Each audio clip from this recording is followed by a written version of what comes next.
Can you see na my screen? Yes po, ma'am.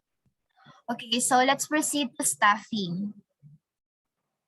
Okay, so after this lesson, after this chapter, we should be able to understand and explain each of the following. So the definition of staffing, nature of staffing, recruitment, selection, training, identifying training needs, types of training, human asset accounting, and then movements of personnel. So we'll know na kung ano yung significance ng organizational chart. Okay, so what is staffing? It is the process of recruiting, selecting, and training of men, putting the right men on the right jobs. Involves manning the organizational structure through proper and effective evaluation, selection, and development of people to perform the roles. So usually, ang gumagawa talaga nito is yung mga human resource management. Okay, so diba nag-create na kayo ng organizational chart. So through that, we'll know no, kung understaffed ba tayo or overstaffed.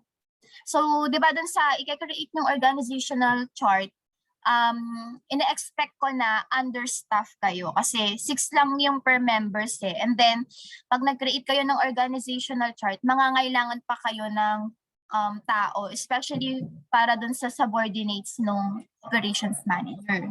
Okay, so papasok dito yung staffing. So, syempre kulang yung current na number nung ano natin, nung organization natin. So dapat kailangan i-fill up natin yung mga bakante or yung mga vacancies. So nag-create tayo ng organizational chart, then we will proceed to recruitment. Okay, so dahil kulang tayo sa tao, kailangan nating mag-recruit pa ng tao, dagdagan natin para maging swak na doon sa organizational chart natin. What is the nature of staffing? All business organizations should focus their attention and be concerned with or about the effectiveness and efficiency of their employees, especially their managers. The staffing function includes the determination of manpower needs, the discovery of persons to fill these needs, and then the recruitment and employment, the replacement and orientation, and the rearrangement of team members through promotion and transfers. Okay, so ito no, hindi lang basta-basta hindi tayo basta-basta lang mag-fill up ng mga vacancies. Usually, chine-check din natin yung current performance ng mga employees natin if nami-meet pa rin yung objectives and goals. So there, yung ganon, yung pag-evaluate ng performance ng mga employees, gawain na yon ng mga manager, no? To check no kung stable ba yung performance niya, nami-meet ba yung quota, nami-meet ba yung standard ng business. Okay, so aside from filling up the vacancies, yun, chine-check din natin yung current performance ng employee. And there, pwede tayong mag-decide if i-replace natin or papalit natin yung tao through pwedeng termination, no? Ganon. Or pwedeng i-reassign natin siya sa other department if feel natin dun siya fit. And aside from that, kung ipopromote natin siya, kung maganda yung performance niya. Okay, so lahat ito nakapaloob sa staffing. Okay, sino dito yung parang nag-try ng mag-apply ng work or may current work na? So if may current work na, no, makaka-relate na kayo dito sa topic na to. So first, what is recruitment? The process of encouraging, inducing, or influencing applicants to apply for a certain vacant position. Okay, whenever there are vacancies, it is necessary to find a person to fill those vacancies. So some organizations do not wait until the vacancy arises, but they anticipate such vacancy and new openings in the short and long run and thus plan for the future. Okay, so di ba ang unang step in the organization and management is yung planning or yung forecasting. So there, dun sa planning phase, di ba, na-check natin kung ano ba yung problems na na-encounter ng isang organization. And then doon natin na-check kung ano ba yung pangangailangan ng business. Okay? And then, dun sa planning process, after nating ma-define yung problem, then we'll go to the organizing process, no? So, organizing phase. So, there, gagawa tayo ng organizational chart. I-check natin kung ano ba yung mga activities na kailangan para ma-solve natin yung problem na nakita natin sa planning phase. So, i-check natin yung mga activities, ayan, na nakita natin sa planning, and then i-rearrange natin yun. Tapos, i-check natin kung ano ba yung mga position, mga tao na kailangan on that activity, yung gagawa ng activity na yun. So, after nun, sa staffing, doon na natin gagawin na i-fill up na natin yung vacancies. Kunyari, in this activity, kailangan natin ng mga additional manager. So through staffing, gagawa na tayo ng way like recruitment para ma-fill up na natin yung mga vacancies na yun. So yun, sa recruitment, yun, ini-encourage natin or ina-attract natin yung mga applicants na mag-apply sa atin dahil may vacant position tayo. So kung familiar kayo with the job street or even sa Facebook, meron pa ring marketplace, right? Na parang meron ding mga jobs na offering din sa Facebook. Parang may ganun ng parang may ganun ng tab sa Facebook aside from marketplace pala, no? Meron ng parang recruitment. Ayan, aside din sa mga groups, no, meron pa ring may mga recruitment na available na. And then yan, like Jobstreet, yan, LinkedIn, and Indeed. So Glassdoor, yan. Ang good thing, no, ngayon, kahit through online, pwede na tayong mag-apply ng work. Unlike nung dati, kailangan talaga pag nagpapasa tayo ng resume or CV, kailangan pupunta tayo dun sa mga dun talaga mismo sa company or office para lang magpasa tayo ng resume. Ngayon, pag nagpasa ka na ng resume, hintay ka na lang ng call. Ang bilis, di ba? Especially ngayong pandemic. Ngayong pandemic, dati kasi, di ba, parang nung pre-pandemic, meron ng job street, so magpasa ka ng resume. And then after, nung nagkaroon na ng pandemic, even the interview, yan, ginagawa na rin siya through online. Okay, so ngayon, ang bilis-bilis na natin makahanap ng work, especially kung maganda rin yung credentials mo. So mabilis na makahanap na work ngayon kasi lahat through online na. Even interviews, and then exam, yung mga assessment, di ba? Ayan. So, yun. So, yun. Ang ginagawa lang ng mga businesses is nagpo-post lang sila ng mga openings. Ayan. And then, merong mga organization na kahit hindi pa nila nakikita yung problems, nag-recruit na sila. So, ano yan, para magiging part sila ng pooling groups, no? Parang nag-hire na agad sila ng mga employees. And then, para pag na-encounter na nila yung problem, meron agad silang tao na mailalagay doon. So, pag medyo malaki yung isang business, nagagawa nila yung ganun. Yung nag-hire agad sila ahead of time. And also, that is why merong policy na 30 days bago ka umalis sa isang company. Kasi through that 30 days, kailangan na nilang mag-recruit, no, or i-train agad yung ipapalit sa'yo. Okay, so kaya may mga ganong policy 30 days. Kasi through 30 days na yon, kailangan maka-recruit na sila at ma-train na nila yung ipapalit doon sa nag-resign. Okay, so we have steps in recruitment. So first, studying the different jobs in the company and writing description and specification. So ito pa din yung maging guideline din ito, no? Pag nag-create na kayo ng job description and specification or job analysis.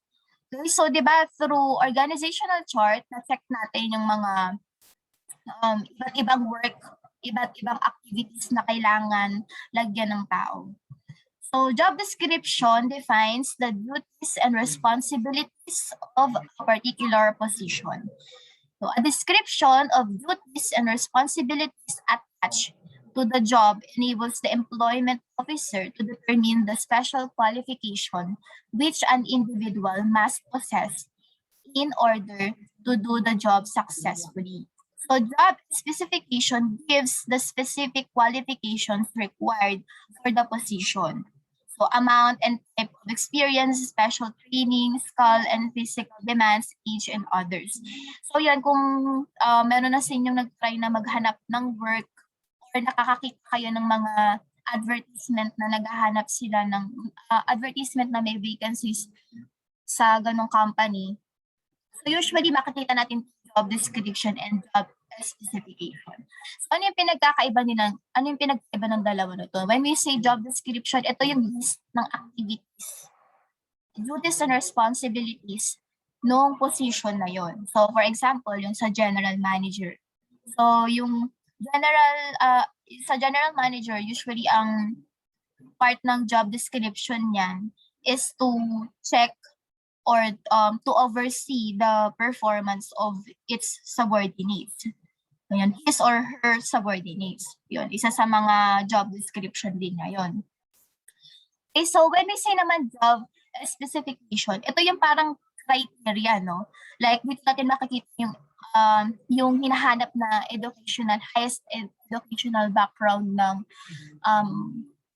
magiging applicants, and then yung years of experience, and then yung mga skills, ayan, yung mga skills and knowledge na meron yung applicants na yun.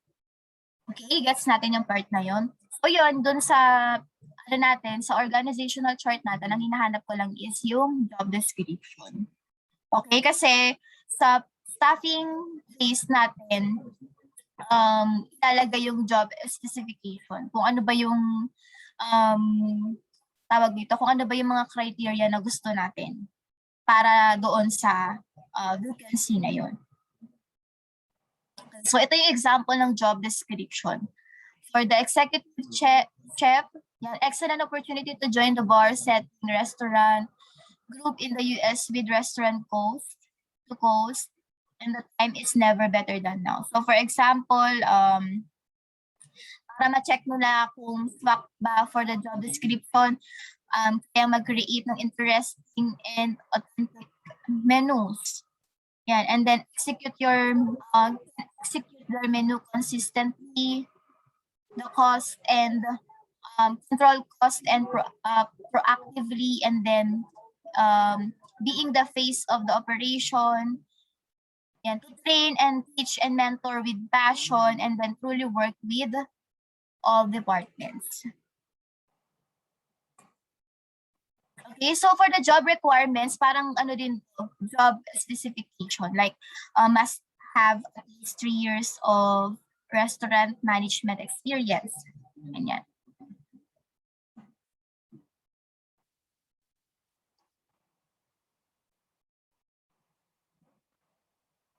Okay, so for the job description, ayan, the flight attendant, ang gusto lang nila is yung makakapag-communicate ng mga languages such as yung Japanese, Mandarin, Hindu, Portuguese, and French. And then for the job requirements or the job specification, ayan, yung must be or at least 21 years old, and then high school diploma, and authorized to work in the US. Yun. Step 2, requisition of new employee. To inform the personnel department, the line supervisor or the department head concerned should accomplish a formal requisition form indicating the position to be filled, the date when the new employee will be needed, the pay rate, the required qualifications, job description, approval by the responsible official of the company, and others. So, di ba, nag-create na kayo ng organizational chart. And then, isasend nyo yan dun sa mga leaders, di ba? For example, sa general manager. And then, through that, na-explain nyo na meron palang kulang po kayo sa tao, then we need to recruit para ma-fill up yung mga vacancies na yun, especially para doon sa subordinates na operations manager. Okay, so yun na, yung parang sa step 2, isasubmit na natin or i-inform natin ang mga supervisors or top management or even the owner na merong ganitong vacancies. Ito yung mga position na kailangan ng tao. And then kung kailan siya kailangan, like you also do the pay rate, kung ano yung range. Yan. And then the qualification and job description. Parang ito na rin yung isasubmit nyo, no, na organizational chart, and then yung page 2. Ayun. So, unti lang naman yung na-require ko, which is the job description lang, and then the position. Okay, so sa step 3, actual recruitment of applicants. Process by which prospective applicants are induced to apply in the company in order to that their qualification for present and anticipated vacancies can be evaluated through sound screening and selection procedures. So, for example, no, we can have internal or external hire. So, when we say internal employees recruited within the company, so especially pag malalaki yung isang business, malaki yung isang company, pwede silang mag-internal hiring. For example, ikaw, bored ka na dun sa current work mo. So, ayaw mo namang mag-resign, ayaw mo namang lumipat ng ibang company. So, what you'll do is, apply ka sa other department naman. Lipat ka sa ibang team or lilipat ka sa ibang department. Okay? For the external naman, applicants recruited through school references, advertisement, placement agency. So, para short, no, ito yung outside the organization. Ito na yung hinahire natin sa labas ng company. Okay? Hindi na siya within the company. Okay? Hindi ka na lilipat ng ibang team, lilipat ka na talaga ng ibang company.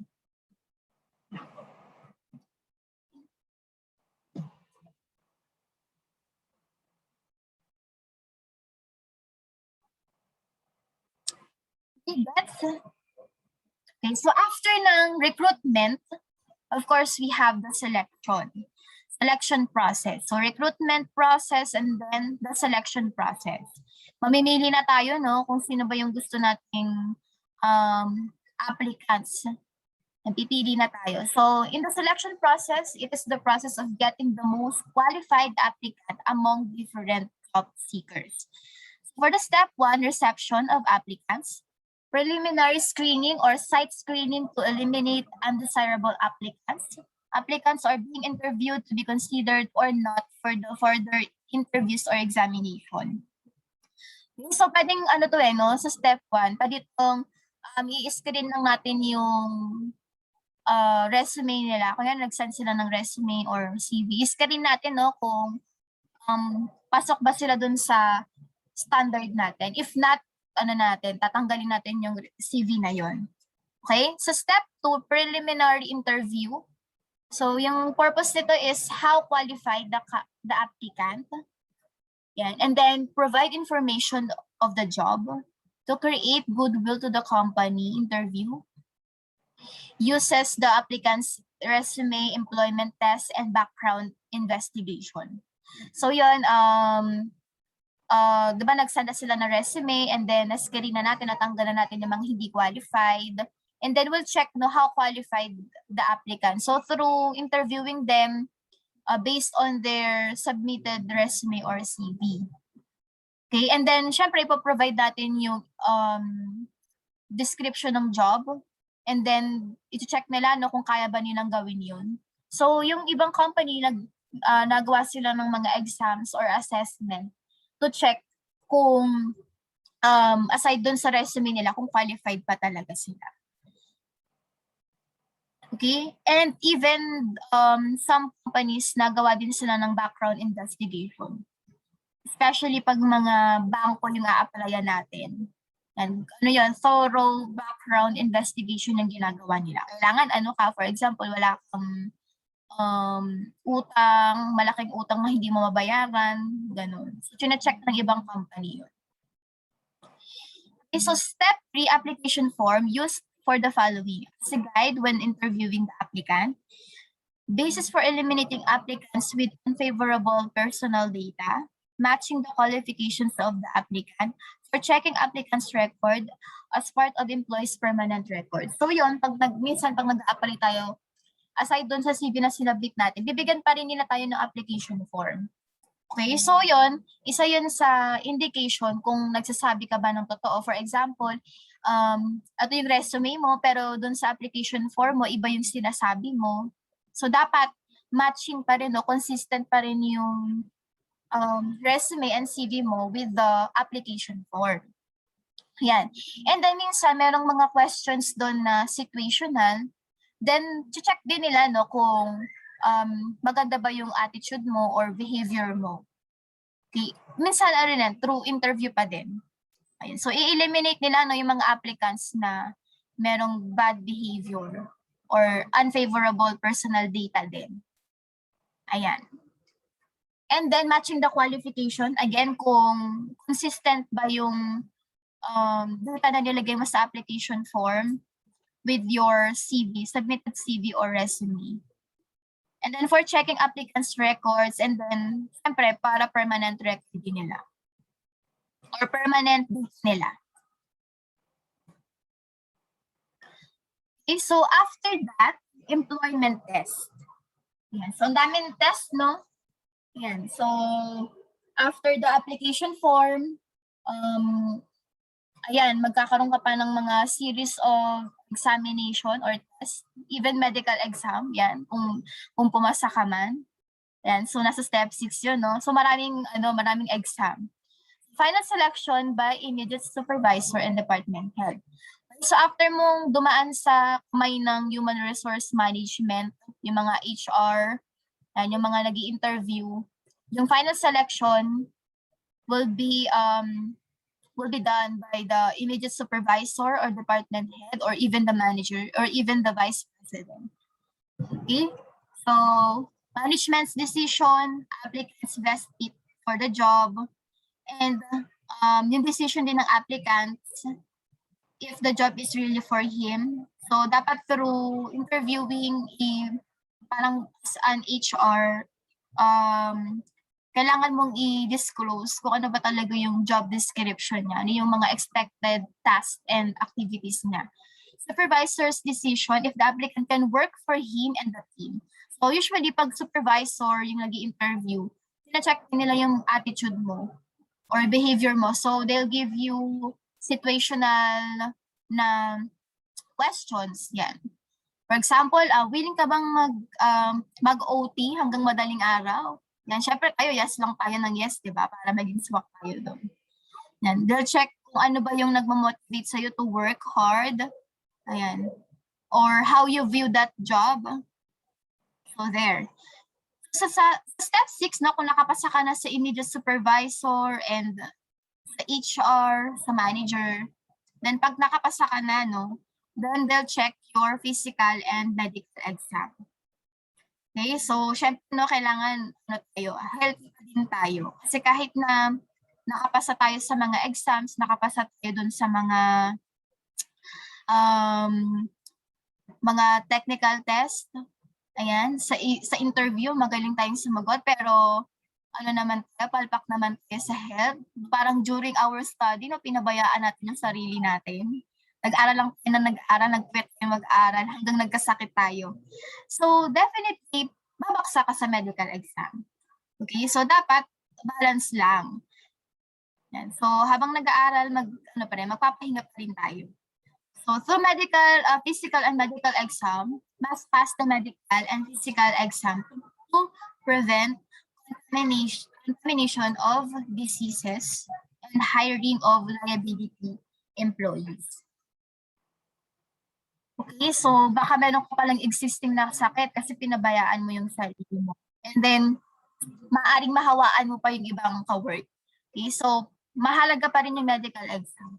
Okay, so for me, no, among all the examination, ito yung pinaka-kinakatakutan ko, physical and medical examination.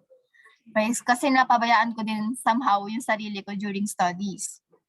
So yun, kahit na ang galing kong sumagot, ganyan. And then, nakapasa ko yung mga tests, yan.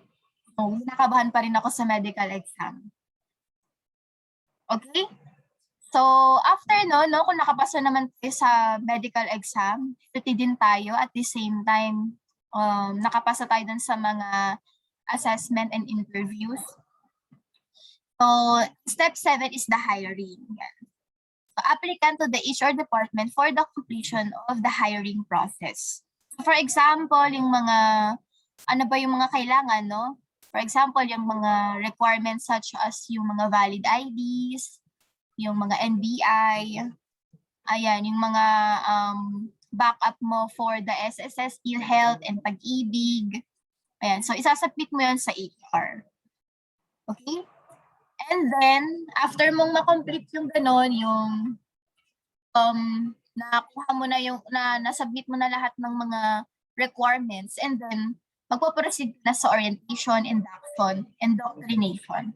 New employees are oriented on the company policies, rules, and regulations. So, hindi ka kaagad-agad mag-work.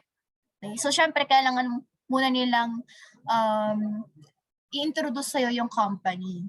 Okay? For example, yung mga company policies, rules, and regulations nila, yung mga codes, and then, i-introduce ka rin nila sa mga magiging work mo, yan, yung mga departments, and then yung mga owners, ayan, kung ano ba yung activities na ginagawa ng company. So, i-introduce yun sa'yo lahat para magkaroon ka ng background. Okay, and then, minsan yun, hindi ka pa rin naman mag-actual, no? Mag-undergo ka pa rin naman sa training. Okay, bago ka mag-actual.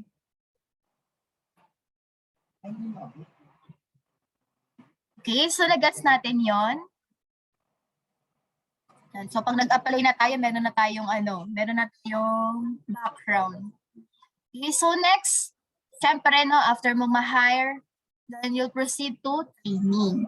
According to the Labor Code of the Philippines, it is the systematic development of the attitude, knowledge, behavior patterns for adequate performance of a given job or task. Okay, so again, no, pag sa work, hindi lang basta attitude, hindi lang basta knowledge and skills. I-train ka rin with attitude and even yung personal development mo din. So priority din ng company yun or the organization. It is a day-to-day or year-round task. All employees on a new job undergo a learning process whether or not formal training exists. So bago ka nga mag-actual, no, kailangan mo pang mag-undergo ng training. Usually 1 month. Ayan, 1 month. I-introduce sa'yo lahat ng tasks and processes. And the next month, pwede ka nang mag-actual ng work. Okay, so hindi lang naman yung mga employees yung kailangan ng training. Even the former employees or the tenured one or the current employees need the training. Okay, so training must be aimed to accomplish some organization training must be aimed at the accomplishment of some organizational goals such as more efficient production methods, improved quality products or services, or reduced operating costs. Okay, so we have the following common types of training. First is the on-the-job training or job rotation. Okay, especially pag mga last year natin sa college or even sa senior high, meron na tayong OJT na tinatawag. Okay? So normally given by a senior employee or supervisor, trainee is shown how to perform a job or allowed to do it under the trainer's supervision. Job rotation or cross-training allows flexibility in the department. Okay, so OJT. Usually yun nga, ginagawa to ng mga pag last year mo na sa college or sa senior high. Ayan, sa mga grade 12, yun, may OJT sila, pero through pa rin, parang ni-revise siya ng DepEd. Hindi na sila papasok sa mga company, so gagawa na lang ng activity na parang as if, na siya, application na siya ng application for real situation.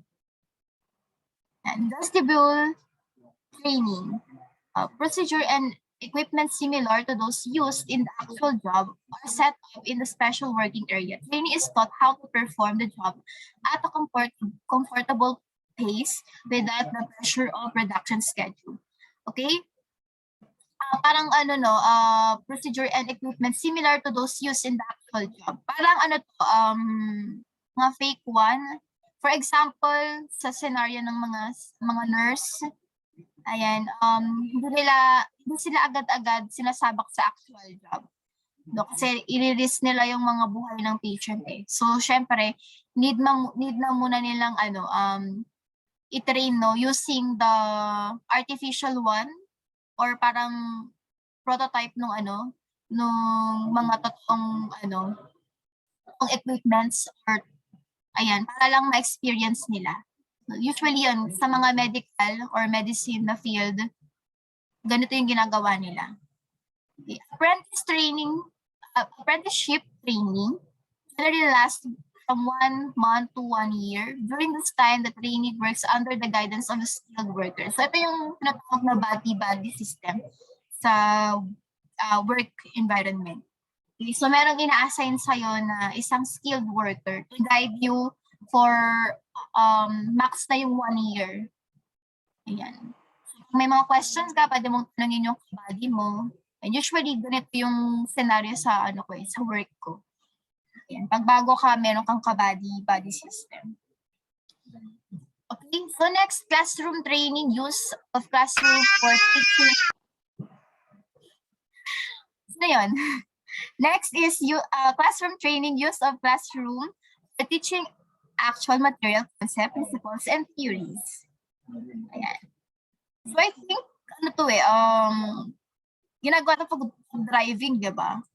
Yan, meron kayong mga seminars. Yan, sa bagay, kahit na namang work, no, merong classroom training na tinatawag. Especially pag malaki yung company nyo, no, and afford to classroom training. Ayan. So, meron talagang teacher no, na nagtuturo ng mga concept, principles, and theories. Parang classroom din, no, like estudyante yung worker or yung employee. Program instruction training is facilitated through computers in text form and computer video display. Parang online learning na tinatawag. And last, management development program, a systematic process of training and growth by which individuals gain and apply knowledge, skills, insights, and attitude to manage work organizations effectively. So, popular method, understudy, assignment, coaching, experience, job rotation, special project, lectures, case studies, role-playing, and basket techniques, business management, games, and university and professional association seminars. Usually, parang personal development. Ayan, parang mga leadership training din. So, parang hindi lang siya all about technical skills, like yung mga day-to-day operation. Siyempre, yung mo pa rin, yung personal development mo din. For example, yung leadership, yan, ganyan.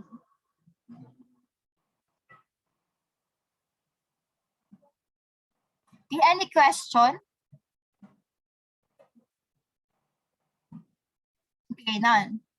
Human asset accounting evaluates costs incurred by organization in recruiting, hiring, training, and developing their human assets.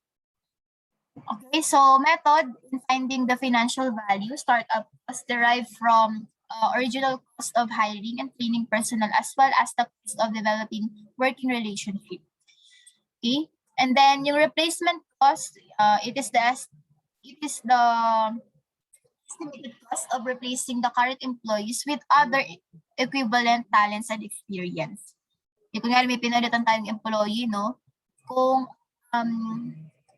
yung yung cost nun nung pag-replace natin ng current employee sa bagong employee. Present value method, multiply the present value of the wage payment for the future 5 years. I-check no kung magkano na ba yung babayaran natin sa kanila after 5 years. Goodwill method allocates a portion of company's earnings in excess to the industry average to HR. And last, yung movement of personnel. For example, transfer. Parang ano din to, internal hiring. Ganun. Transfer refers to shifting an employee from one position to another without increase in his duties, responsibilities, or pay. For example, nangyayari to pag merong mga hindi pagkakasundo within the department. So, instead na magkaroon pa ng commotion or lumaki pa yung arguments, nililipat nila yung isang employee sa another department or another team. Okay, so next naman yung promotion. Refers to shifting of an employee to a new position to which both his status and responsibilities are increased. Higher salary does not always accompany it, but at least will follow soon. Okay, so promotion no, pag napopromote ka kapag namimit mo yung standard or pag dito, kapag maganda yung performance mo. Ayan. And then magkaroon ng vacancies doon sa job na yun, that higher position. So instead na mag-hire sila outside, then ipapromote na lang nila yung current employees. Separation may either be temporary, permanent, voluntary, or involuntary. So actually maraming types nito eh. Ito lang. Itong main four lang yung i-discuss ko. First is the layoff. Temporary and voluntary, usually traceable to a negative business condition. So parang last year yung nagka-pandemic, di ba? Ang daming na-layoff na employees. So yun, no? Parang na-bankrupt or hindi sila pwedeng mag-operate for this current period. So magle-layoff muna tayo ng mga employees. Discharge. Permanent separation of an employee at a will of the employer. Ayan. For example, may ginawa kang hindi maganda or against the rules and regulations or policies ng company. So, pwede ka nilang i-discharge. Parang termination, ganyan. Resignation, voluntary and permanent due to low morale, low salary, and etc. So, maraming reasons bakit nagre-resign yung isang employee. Yung isang employee. So meaning na resignation voluntary, no? Baga parang ito na mismo yung nag-decide na umalis dun sa company. Due to different reasons. So for example, pangit yung ugali ng manager, so naging mababa yung moral mo, no? Dahil lagi kang inaaway ng management, so pwede kang umalis, no? Mag-volunteer ka na umalis. Mag-submit ka lang ng resignation letter. And aside from that, pag low salary and then nakahanap ka ng company na may mataas na job offer, then yun rin. Isa rin yun sa reason kung bakit nagre-resign ng mga employees. Okay, and then minsan self-development din. Okay, kung hindi na po-provide ng company yung training and development na inaasam mo, and then yung ibang company naman available yung ganong training and development, then pwede ka mag-resign and then apply ka na lang sa ibang company. Next, last, yung retirement. Either voluntary or involuntary. Voluntary if the employee retires upon reaching the number of years of service in the company. Involuntary if the employee reached the retirement age of 65. Okay? So I think gets naman natin yung part na yun. Any questions with staffing? Okay, ready na kayong gumawa ng organizational chart? Wala na namang questions regarding that.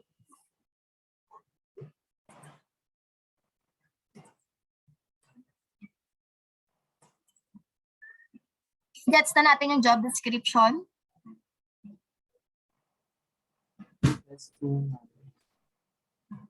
Okay, so job description lang ha, wag na natin lagyan ng job requirement or job specification. Job description na lang. And at least max na yung type. Okay na yun sa akin. Basta ma-state na lang yung major task, duties and responsibility or function ng specific position na yun.